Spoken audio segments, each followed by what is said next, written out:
Yuna stood in front of the massive metal doors and took a deep breath. Behind those doors was the Galactic Council chamber, and she was about to walk in as the first human representative in history. She was 28 years old, short even by human standards, and she knew exactly what waited for her inside.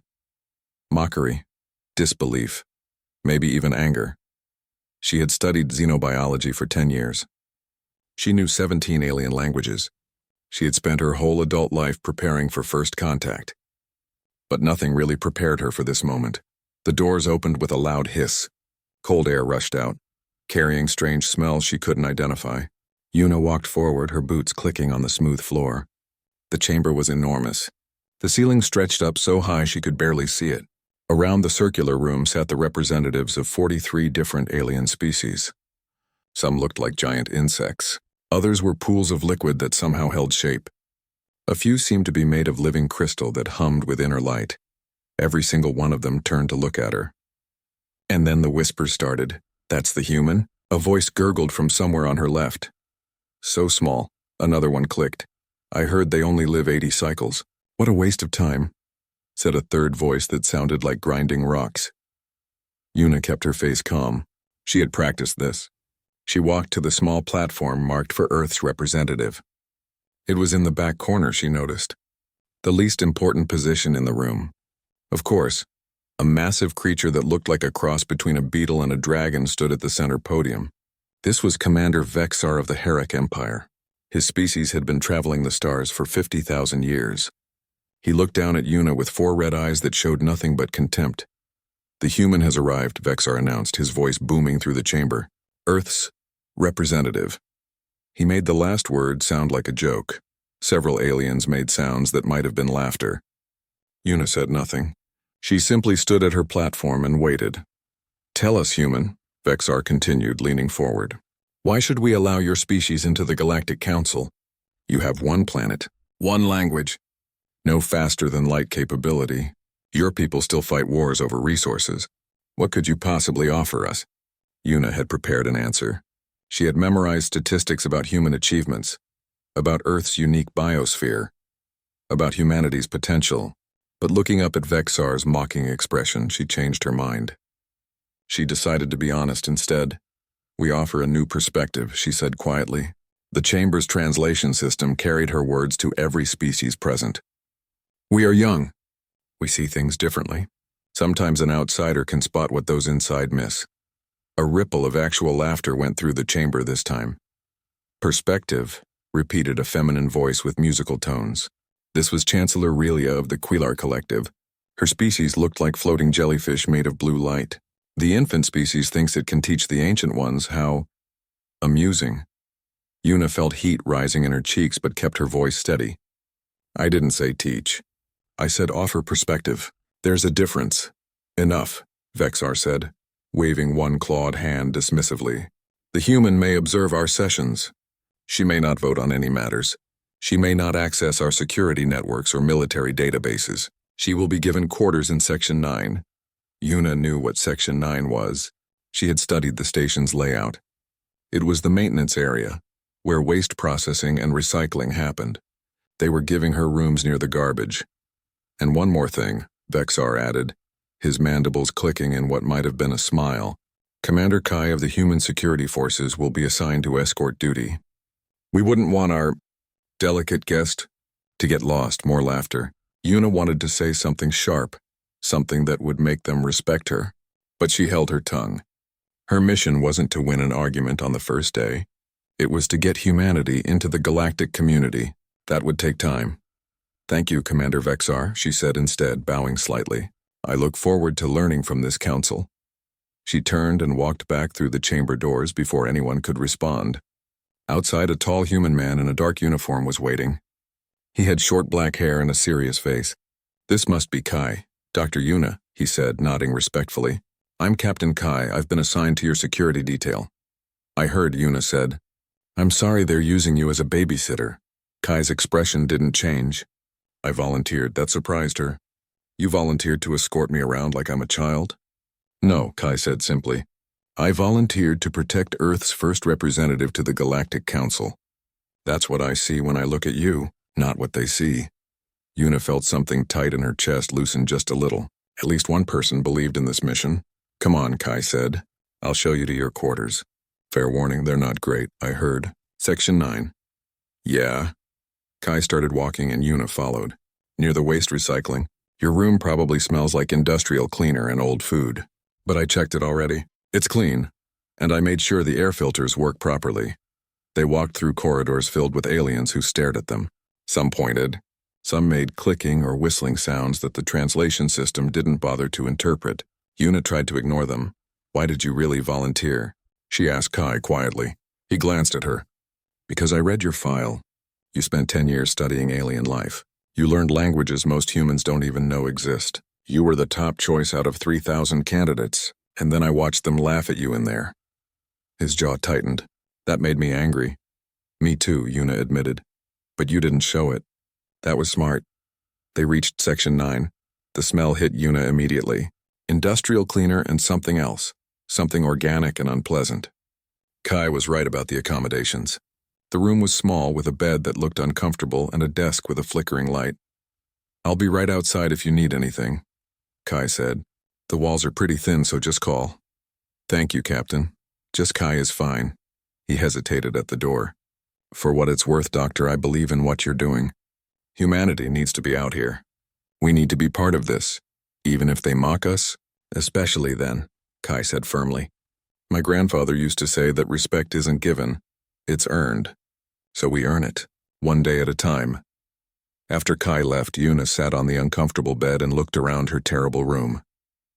This was it. This was humanity's first official presence in the galactic community. A small woman in a garbage-scented room, surrounded by aliens who thought she was a joke. She pulled out her tablet and began reviewing data anyway. There had been something in the meeting, something Vexar mentioned quickly. Energy signatures near dead worlds, some kind of emerging crisis. If she could find useful information about that, maybe they would start taking her seriously. She worked until late into the station's night cycle. While outside her door, Kai stood guard, and in the council chambers, 43 alien species continued to underestimate the humans. That would be their first mistake. 3 weeks passed and the mockery continued.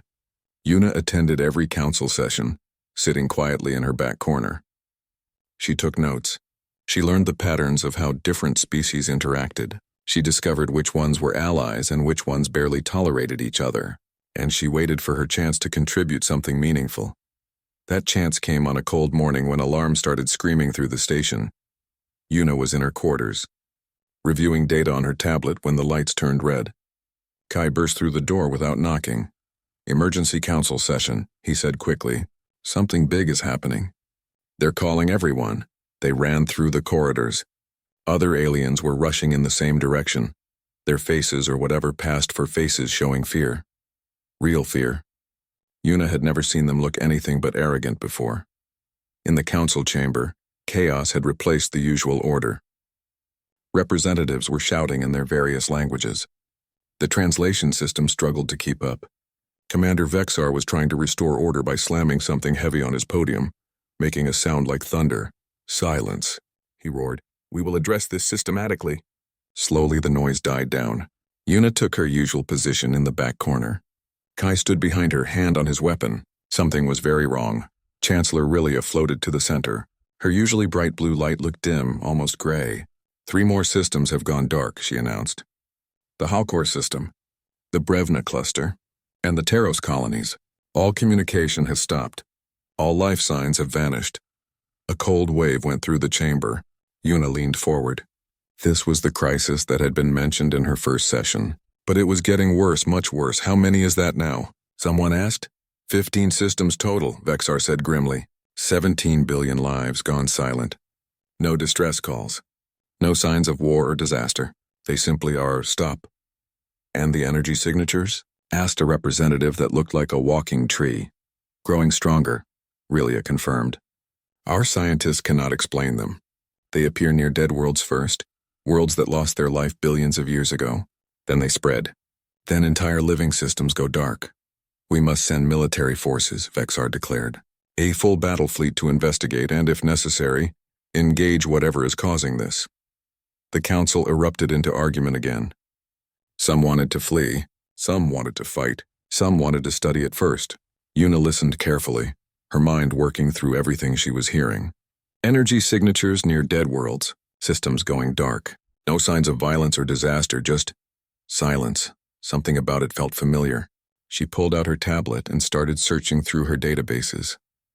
Earth scientific records, human theories about space and time and the universe itself. The human is playing with her toy, someone said mockingly. A few laughs followed.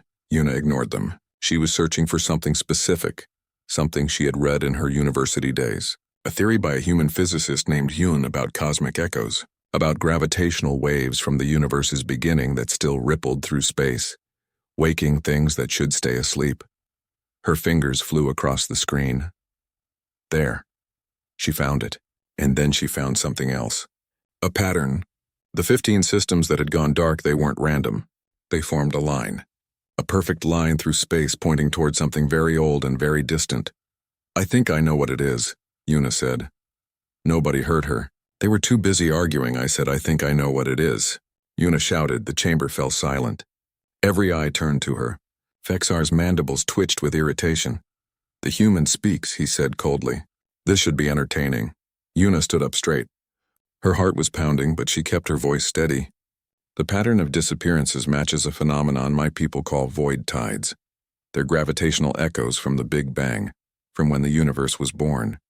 They travel through space in predictable patterns. We know about gravitational waves, infant species, Rilia said dismissively. Our scientists are quite familiar with such basic concepts. But do you know what they wake up? Yuna pressed on. Ancient things. Things that have been sleeping between galaxies for so long that they're almost part of the fabric of space itself. The void tides pass through and disturb them, like ripples on water waking a sleeping creature at the bottom of a lake. Ridiculous. Vexar snapped. You're suggesting some kind of cosmic monster is eating star systems. This is fantasy, not science. I'm not suggesting anything yet, Yuna said. But look at this. She transmitted her data to the central display. A map appeared showing the 15 dark systems. They form a line, and that line points exactly where the next void tide is heading. The council chamber went quiet as representatives studied the map. Even Vexar leaned forward, his 4 eyes narrowing. This could be coincidence, he said, but his voice had less certainty now. 15 systems in perfect alignment? Yuna challenged. What are the odds? What are you proposing? Asked a new voice. This was Ambassador Doyen, one of the few species that had treated Yuna with basic courtesy. His people looked like large cats that walked on 2 legs. I'm proposing we study this before we send a military fleet, Yuna said. Let me analyze the data from the affected systems. Let me compare it with human theories about void tides and cosmic phenomena. Maybe I can find out what's really happening. Absolutely not, Vexar said immediately. This is a military matter now. We will send ships. We will investigate with proper force, and if you're wrong, Yuna asked quietly, if you send your people into something you don't understand, what if the military response makes it worse? That made several representatives shift uncomfortably. The idea clearly bothered them. The human has a point, Doyen said slowly. We've lost 15 systems already. We can afford a few days to study this properly. We can't afford anything, Vexar roared. More systems go dark every day. We need action, not theories from a species that hasn't even left its own planet. The argument raged for hours. Yuna sat back down, exhausted. She had tried. Maybe they would listen. Maybe they wouldn't. But at least she had spoken up. When the session finally ended with no decision made, Kai escorted her back to her quarters. They walked in silence until they were alone in the corridor. That took courage, Kai said, standing up to them like that. It didn't work, Yuna said bitterly. They still think I'm a joke. Maybe, but I saw something in there. Some of them were listening. That cat ambassador, Doyen, he was really considering what you said. Back in her room, Yuna couldn't sleep. She kept working, analyzing data, searching for patterns. The council had refused to officially let her investigate, but nobody had actually ordered her to stop either. She worked through the night. And the next night. And the one after that, Kai brought her food and coffee, stood guard outside her door, and made sure nobody disturbed her. He became more than just a guard. He became her partner in this investigation. On the 4th day, Yuna found it. The real pattern, It wasn't just about the void tides. It was about what they were waking up. She pulled up every myth, every legend, every ancient story from 40 different species' histories. And there it was, repeated across cultures that had never met each other. The story of the sleepers, the old ones. The things that existed before the current civilizations rose. "Kai," she called out. He came in immediately. "What is it?" "We need to get this to the council. Right now. They're about to send that fleet into something they can't possibly fight. They're launching in 2 hours," Kai said. "The council won't meet again before then." Yuna stood up, her decision made. "Then we go directly to the fleet. We warn them ourselves. That's against protocol. You could be expelled from the station." "I don't care," Yuna said firmly. "People are about to die because nobody will listen to the human." "Well, I'm going to make them listen." Kai looked at her for a long moment. Then he nodded. "All right. I know a way to the docking bay, but if we do this, we're both risking everything." "Then let's risk it together," Yuna said. They ran through the station's maintenance corridors, avoiding security. Kai's knowledge of the layout kept them ahead of any patrols. They reached the docking bay just as the massive fleet was preparing to launch. Hundreds of ships, the combined military might have a dozen species. At the flagship, Kai used his security codes to get them aboard. They burst onto the bridge where Admiral Minho, a stern Herrick officer, was coordinating the launch. "What is the meaning of this?" he demanded. "We need to talk to you before you launch," Yuna said, breathless from running. "Please, just give me 5 minutes." Minho looked ready to have them thrown out. But something in Yuna's desperate expression made him pause. "You have 3 minutes," he said. "Speak." The fleet traveled for 6 days through the darkness between stars. Admiral Minho had listened to Yuna's warning, but he had not turned back. Instead, he allowed her and Kai to remain aboard the flagship. He said it was because her theories were interesting. Yuna suspected it was because he wanted someone to blame if things went wrong. During those 6 days, Yuna studied everything the fleet's sensors picked up. The energy readings grew stronger as they approached the coordinates where the next void tide was predicted to pass. The signatures were like nothing in any database. They didn't match known physics. They seemed to bend space itself in ways that should be impossible. Kai stayed close to her, bringing meals when she forgot to eat, making sure she slept at least a few hours each night. The other crew members avoided them both, the human and her guard, outsiders on a military operation. On the 6th day, they arrived at the edge of the affected zone. All ships, battle stations, Admiral Minho commanded. His voice echoed through every vessel in the fleet. 200 ships arranged themselves in standard combat formation. Weapons powered up, shields activated. They were ready for war. But what they found was not something you could fight with weapons. The sensors detected it first. Something massive on the edge of their range, something so large that the computers initially thought it was a moon. Then the numbers came back and everyone on the bridge went silent. It was bigger than a moon. It was bigger than some planets. Visual confirmation, someone whispered. The main screen flickered to life, and there it was. Yuna had no words for what she saw. It was a being of pure energy, swirling patterns of light and darkness that hurt to look at directly. It had a shape but also didn't.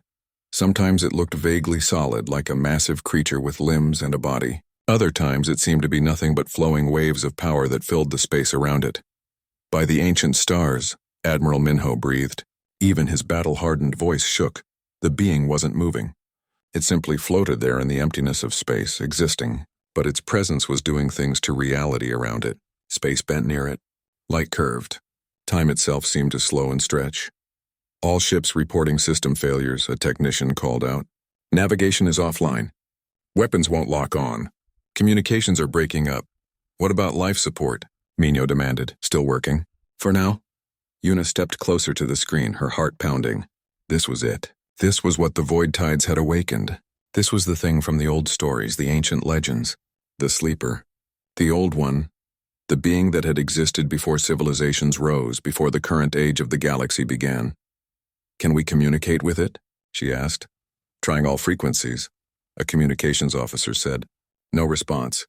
It might not even be aware we're here. We could be like insects to something that size." "Then we leave," Minho said firmly. "We cannot fight this. We report back and evacuate all systems in its path." "Wait," Yuna said. "What if it's not hostile? What if it doesn't even understand what it's doing to us?" Look at it. Mino pointed at the screen. That thing has caused the death of billions. 15 systems gone dark. It doesn't matter if it means to harm us or not. All ships prepare to retreat, Minho ordered. But before anyone could respond, the being moved. Not toward them. Just a shift, a slight adjustment in its position, and that movement sent a wave of energy through space that hit the fleet like a physical blow. Ships tumbled. Power failed completely on half the vessels. The bridge lights went dark, replaced by emergency red lighting. Una grabbed onto a console to keep from falling as the artificial gravity fluctuated. Engines offline, someone shouted. We're dead in space. Life support failing on 40 ships. Hull breaches on the outer ring. The fleet was dying, and the being hadn't even attacked. It had simply moved, and that movement alone was killing them. Una watched in horror as ships began to go dark on the sensor display. Not destroyed, just stopped. Like what had happened to the 15 systems. The crews were probably unconscious or dead, their minds unable to handle the being's presence. We have to do something, she said. There's nothing we can do. Kai said quietly beside her. His hand was on his weapon, but even he knew how useless that was. Una looked at the being on the screen. And then she had an idea. A terrible, desperate idea. I need a shuttle, she said. Everyone on the bridge turned to look at her. What? Admiral Minho said, I need a small shuttle, one that still has power. I'm going to approach it. Are you insane? Minho asked. That thing will kill you. It's killing us anyway, Una pointed out. All of us. At least let me try something before we all die here. What could you possibly do? Minho demanded. Una thought about her years of studying xenobiology, about communication across species, about finding common ground with beings that were completely different from humans. This was just another species, wasn't it? Just much, much older. Let me try to communicate, she said. Not with words or radio signals. Something else. Something more basic. That's suicide, Kai said flatly. Maybe, Una agreed. But what choice do we have? Admiral Minho looked at his dying fleet, at the screens showing ships going dark one by one, at the impossible being that floated before them like a god from ancient times. He closed his 4 eyes for a moment, then opened them again. Bay 7 has a shuttle with emergency power, he said quietly. If you're going to do this insanity, do it fast. Una started toward the exit. Kai grabbed her arm. I'm coming with you, he said. No, Una said firmly. I need you here. If this works, someone has to tell Earth what happened. That's you, Kai. That's your mission now. For a moment he looked like he might argue. Then he nodded once and let her go. Una ran through the darkened corridors to Bay 7. The shuttle was small, barely large enough for 2 people. It had basic controls and emergency thrusters. That was all. She climbed in and sealed the hatch. Her hands shook as she activated the systems. She had basic pilot training, but she'd never actually flown anything in combat conditions, or in the presence of a cosmic entity that bent reality just by existing. Shuttle 7, you are clear for launch, the control tower said in her earpiece. And good luck, Doctor. The bay doors opened. Una fired the thrusters and launched into space. The being was directly ahead. Up close, it was even more terrifying. Its energy patterns swirled and danced. Sometimes she thought she could see shapes in it. Faces, structures, things that her human mind tried to interpret but couldn't quite grasp. Her shuttle systems began to fail immediately. The navigation went first. Then the communications. The thrusters flickered but kept working. She was close now. So close that the being filled her entire view. It was like flying into a storm made of stars and shadows. Then Una did something that would be talked about for centuries. She turned off everything except life support. No weapons because the shuttle had none anyway. No shields because they were useless. No sensors. She made herself as small and quiet as possible. Just a tiny human in a tiny ship, approaching something vast and ancient. And then she began to broadcast. Not words, not sounds, something else. She had loaded her shuttle's computer with music before leaving. Human music. Classical pieces by composers from Earth, symphonies and sonatas, and hidden in that music were patterns. Mathematical patterns. The golden ratio. The Fibonacci sequence. Patterns that appeared not just in human art but in nature itself. In the spiral of a shell. In the petals of a flower. In the structure of DNA. The patterns of life. The being shifted its attention, Yuna felt it like pressure against her mind, like someone looking directly at her soul. Her vision blurred. Her head pounded. But she kept broadcasting, kept sending those patterns out into the void. The being moved. It turned fully toward her shuttle. Yuna's heart nearly stopped. This was it. She was about to die. The being would sweep her away like dust, and nobody would even find her body. But instead, something impossible happened. The being changed. Its swirling energy began to coalesce, to take on a more defined form. It shaped itself into something vaguely humanoid. A massive figure made of light and darkness, with what might be a head, arms, legs. It was trying to make itself into a shape she could understand. And then slowly, impossibly, the being lowered its head toward her shuttle, like a bow, like a gesture of respect. Words appeared in her mind. Not spoken, not heard, but simply there, powerful and ancient and carrying weight that made her skull ache. The gardeners, the small ones who sing the old pattern. You have returned. Yuna's hands gripped the shuttle controls so hard they hurt. She wanted to respond, wanted to ask what that meant. But she couldn't form thoughts coherent enough to send.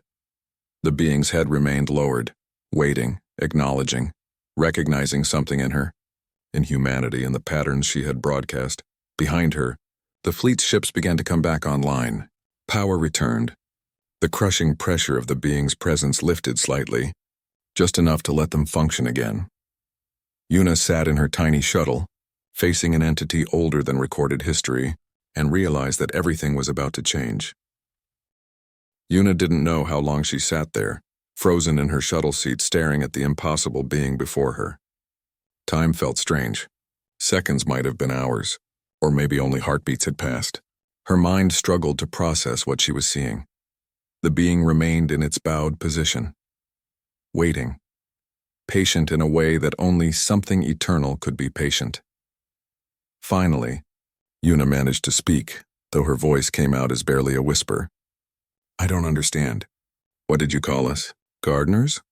The words appeared in her mind again, gentler this time, as if the being was learning to communicate without crushing her thoughts under the weight of its presence. The ones who planted life, who sang the patterns into empty worlds, who gave purpose to existence itself. We didn't do that, Yuna said, confused. Humans are young. We've barely left our own planet. You carry their pattern, their song, their essence. A pause, and Yuna felt something like curiosity from the being. You do not remember. Remember what? The being shifted slightly, and suddenly Yuna's mind was flooded with images. Not memories exactly, more like knowledge being transferred directly into her brain. It hurt, but she couldn't look away. She saw the galaxy as it was billions of years ago, empty of the current civilizations, dark and quiet. And then she saw them, a species that existed so long ago that their name was lost to time. They looked nothing like humans, but something about them felt familiar anyway. These ancient people traveled the stars not to conquer, but to create. They found dead worlds and planted the seeds of life. They didn't just drop organisms and leave. They coded patterns into the very DNA they created. Mathematical patterns, artistic patterns. The same patterns that appeared in music and art and nature. The golden ratio, the Fibonacci sequence, the building blocks of beauty and life itself. The gardeners, Yuna breathed. They were real. They were the architects of life, the being confirmed. They created me to protect their work, to guard the gardens they planted across the void. I traveled with them for eons, watching as they filled empty worlds with beauty. What happened to them? Yuna asked, though part of her already knew the answer. They transcended, became part of the universe itself. But before they left, they planted one final garden. A special world. They coded their patterns more deeply into that life than any other, made sure their essence would continue even after they were gone. Yuna's heart was pounding. Earth, you're talking about Earth. The final garden. The last and most complete work. Every form of life there carries the deepest patterns. But especially your species. You were designed to eventually reach the stars. To continue the work. To be the new gardeners. That's impossible, Yuna said. But even as she spoke, she was thinking about humanity. About human art and music and mathematics. About how humans found beauty in fractals and spirals and golden ratios. About how those same patterns appeared everywhere in nature. In seashells. In flower petals. In the human body itself, you doubt, the being said. But the proof is in your existence. In your art. In how you view the universe. Other species see resources and territory. You see beauty and mystery. That is the gardener way. The other species, Una said urgently. The ones in the fleet behind me. The 15 systems that went dark. Did you kill them? She felt something like sadness from the being. I did not mean to harm. I was sleeping. The void tides woke me and I did not understand this new age. My presence alone disrupts lesser minds. Those who came too close simply stopped. I did not attack. They could not withstand what I am. Can you bring them back? The 15 systems, they sleep. Like I slept. I can wake them now that I understand what I have done. But first I needed to find the gardeners. Needed to know if the work continued, if the garden still lived. A pause. And now I have found you. The descendants. The inheritors. Behind Una's shuttle, the fleet was coming back online. She could see ships turning, weapons powering up. They didn't understand what was happening. They saw only a threat. Don't let them attack, Una said quickly. Please, they're afraid. They don't understand. I will not harm them, the being assured her. They are part of the garden too. All life is. Una opened her communications channel. Admiral Minho. Can you hear me? Static, then his voice came through, strained but clear. Dr. Una? You're alive? I'm alive. And I need you to stand down. Don't fire on it. It's not hostile. Not hostile? Minho's voice rose. It killed billions. It was asleep. It didn't understand what was happening. Please, Admiral, trust me. I've communicated with it. I know what it is now. There was a long pause. Una could imagine the debate happening on the flagship's bridge. Fire on the being and probably die, or trust the human who had somehow survived approaching it. We're listening, Minho finally said. But if it makes any aggressive moves, we will defend ourselves. That's fair, Una said. She turned her attention back to the being. Can you help me explain to them? Help me show them what you showed me? I can try, but their minds are not coded with the deep patterns. It will be difficult for them to understand. Then we'll translate. I'll be the bridge. Show me more, and I'll explain to them in words they can process. Over the next hour, Una acted as an interpreter between the ancient being and the galactic fleet. It wasn't easy. The being's thoughts were vast and often abstract, but slowly, carefully, Una helped it explain what it was, where it came from, and why it had awakened. The crews listened in stunned silence as the story unfolded. About the ancient gardeners. About how they had seeded life across the galaxy billions of years ago. About how this being, which called itself simply the Guardian, had protected that work. And Earth? Admiral Minho asked quietly. What makes it special? Una took a deep breath. Earth was their masterpiece. The last world they seeded before they transcended. They coded their patterns deeper into Earth's life than anywhere else into us. Humans carry the genetic and cultural memory of the gardeners themselves. She could hear the disbelief in the silence that followed. You expect us to believe humans are special? Someone on the channel said mockingly. It sounded like Commander Vexar. That the weakest, youngest species is somehow connected to legendary ancient beings. I expect you to believe the evidence, Una said firmly. The Guardian recognized us. It bowed to us. When was the last time anything in this galaxy bowed to humans? No one had an answer for that. The 15 systems, Una continued. The Guardian says it can wake them. It didn't kill them. They're in a kind of sleep, protected from its presence. If we give it time, it can reverse what happened. Why should we trust it? Vexar demanded. Because, Una said simply, you don't have a choice. It could destroy us all if it wanted to, but it doesn't want to. It wants to protect us, all of us, because we're all part of the gardens its creators planted. I need proof, Minho said. Something concrete. Una looked at the being. Can you show them? Something that proves what you're saying? I can share a memory. One moment from the ancient times. But it will be uncomfortable for them. Do it, Una said. The Guardian reached out, not physically but mentally. Every person in the fleet suddenly saw the same vision. A memory billions of years old. The galaxy as it once was. The gardeners at work planting life on world after world. And then the final world, the blue planet, Earth, the care they took with it.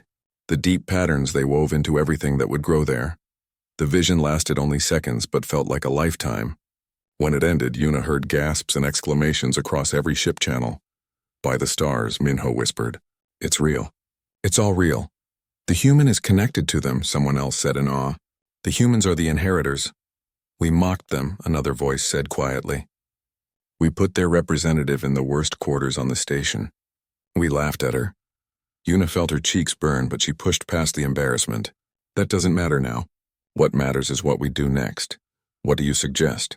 Admiral Minho asked, and for the first time, his voice held real respect. Yuna looked at the Guardian, still holding its bowed position. I suggest we start treating each other as the gardeners intended, as partners in maintaining life. And I suggest we let the Guardian help us restore the 15 systems. And then, Vexar's voice was subdued now, all mockery gone.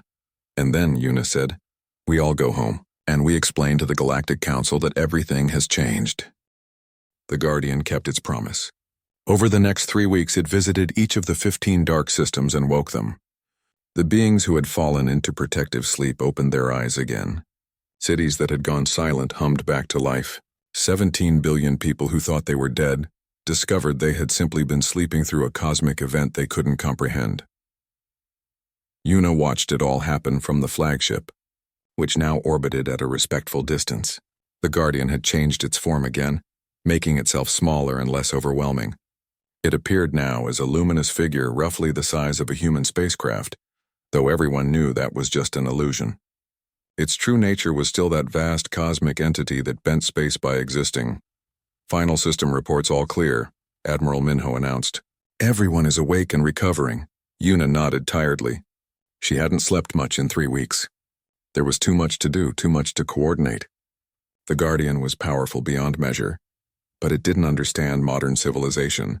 It needed help navigating the complexities of galactic politics and culture, and somehow Yuna had become its translator and guide. Time to go home, Kai said quietly beside her. He had barely left her side since she returned from that first encounter. The Council wants to see you. I'm sure they do, Yuna said with a slight smile. The journey back to the Council station took 5 days. Word had spread far ahead of them. Everyone in the galaxy knew now. The human had communicated with the ancient being. The human was connected to the legendary gardeners. The human had saved billions of lives. When the flagship docked, Yuna expected to be escorted to the council chamber as usual. Instead, she found a massive crowd waiting. Aliens of every species lined the corridors. They watched in silence as she walked past Kai at her side, and then something happened that Yuna would never forget. One by one, the aliens began to bow. Not mockingly, not with sarcasm, but with genuine respect. Dr. Yuna, Admiral Minho said formally, the council awaits you. They walked through the station, and everywhere they went, people stopped and showed respect. Some bowed. Some made gestures that meant honor in their cultures. A few even touched their heads to the floor as Yuna passed. This is strange, Yuna whispered to Kai. Get used to it, Kai replied. You changed everything. They know that now. The council chamber doors opened and Yuna walked in. But this time everything was different. The central podium was empty. Her small platform in the back corner was gone. Instead, a new platform had been constructed right in the middle of the chamber, at the same level as all the other representatives. Commander Vexar stood at his position, all 4 eyes fixed on Yuna. He looked older somehow. Tired. Dr. Yuna of Earth, he said formally. On behalf of the Galactic Council, I offer our deepest apologies. We judged your species without knowledge. We dismissed your value without reason. We were wrong. Chancellor Rilia floated forward, her blue light bright and clear. We learned that being ancient does not mean being wise. We had forgotten that new perspectives can reveal truths we missed. The humans reminded us of this. We invite Earth to take its full place among us, Vexar continued. A permanent seat on this council. Full voting rights. Full access to all information and resources. And more than that, we ask that humans consider taking on a special role. Yuna's heart raced. What role? The gardeners planted life across this galaxy long ago, Rilia explained. But we have not tended those gardens well. We have fought wars. We have destroyed ecosystems. We have forgotten that all life is connected. You carry the gardener's legacy. Will you help us remember? Will you guide us back to that purpose? Yuna looked around the chamber. Every representative watched her with respect now. Some with hope. A few with uncertainty, but none with mockery. Those days were gone. I'm just one person, Yuna said carefully. I can't speak for all of humanity. Then speak to humanity, Ambassador Doyen suggested. Return to Earth, tell them what has happened, and bring back humanity's answer. Before Yuna could respond, something changed in the chamber. A light appeared in the center of the room, growing brighter. The temperature dropped. Space itself seemed to bend. The aliens backed away in fear, but Yuna stood still. She knew what was happening. The Guardian manifested. Not its full form, which would be impossible in this space, but an avatar, a small representation of itself. It appeared as a figure made of soft light, roughly humanoid in shape, about the size of a human child. I wished to witness this moment, the Guardian's voice echoed in everyone's minds. Gentle now, controlled. The gardener's inheritors taking their rightful place. Vexar dropped to his knees. Around the chamber, other representatives did the same. Even the proud Chancellor Relia lowered herself in respect. Please don't, Yuna said quickly to the Guardian. They don't need to fear you. They do not fear, the Guardian corrected. They show respect, as is proper. The Guardian moved closer to Yuna's platform, its small avatar hovering at eye level with her. I have waited 3 billion years to find the gardener's children. I will wait no longer. Yuna of Earth, I offer my service to humanity. I will protect your people. I will help you spread life as your ancestors did. I will teach you the old ways. That's a huge responsibility, Yuna said softly. You are ready for it. Your speech to this council weeks ago when they mocked you showed me your heart. You sought understanding, not revenge. You offered perspective, not aggression. That is the gardener way. Yuna thought about her small room in Section 9, the mockery she had endured, the dismissal and disrespect. She thought about Kai standing guard outside her door, believing in her when no one else did. She thought about the moment she decided to fly her shuttle toward a cosmic entity, rather than let billions more die. If I accept this, she said slowly, it's not just for humans. It's for everyone. All species. The Guardian protects all gardens, right? All life is sacred, the Guardian agreed. All life is connected. Yuna turned to face the council. Then I accept. But not as a ruler or commander, as a coordinator, someone who helps species work together, someone who reminds us that we're all part of the same garden. The council agrees to these terms, Vexar said immediately. Earth will have its seat. Humanity will have its voice. And you, Dr. Yuna, will be our bridge to the Guardian and to the ancient legacy we all share. Chancellor Relia added, we also propose a new station be built, a joint facility where all species can study the old patterns, learn from human culture, and develop new ways to protect and spread life. We suggest it be located in Earth's solar system. Yuna's breath caught. A galactic facility in human space. That would change everything for Earth. Her people would go from isolated and dismissed to being at the center of galactic culture. I need to go home, she said. I need to talk to Earth's governments. This is too big for me to decide alone. Of course, Vexar said. Take whatever time you need. We will wait, Kai stepped forward. I'll arrange transport. We can leave immediately. Actually, the Guardian said, I can provide faster transportation. The avatar gestured, and a small sphere of light appeared beside Yuna. Step into this. It will take you home within hours, not weeks. Yuna looked at the light, then at Kai. Together? Together, Kai confirmed. They stepped into the light and the council chamber disappeared. Space itself seemed to flow around them. Yuna saw stars streaking past at impossible speeds. The Guardian's power carried them across the galaxy like they weighed nothing. Earth appeared ahead. The blue planet, the final garden, home. They materialized in Geneva at the United Nations headquarters. Alarms immediately started blaring. Security forces surrounded them. But Yuna just smiled. My name is Dr. Yuna, she said calmly, and I have a lot to tell you. The next 3 days were chaos. Governments arguing, scientists demanding proof, military leaders worried about threats. But Yuna patiently explained everything. She showed them the recordings from the fleet. She demonstrated the Guardian's avatar which had followed her to Earth. She explained the ancient gardeners and humanity's connection to them. Slowly, people began to understand. On the 4th day, a joint statement was issued by Earth's united government. They accepted the Council's offer. They agreed to humanity's new role, and they appointed Yuna as Earth's chief representative. with Kai as head of security for all human operations in space. When Yuna returned to the council station a week later, she brought 50 other humans with her. Scientists, diplomats, artists, teachers, people who could help build bridges between humanity and the galaxy. The Guardian met them at the docking bay, its small avatar glowing with what might have been joy. "The garden grows," it said simply.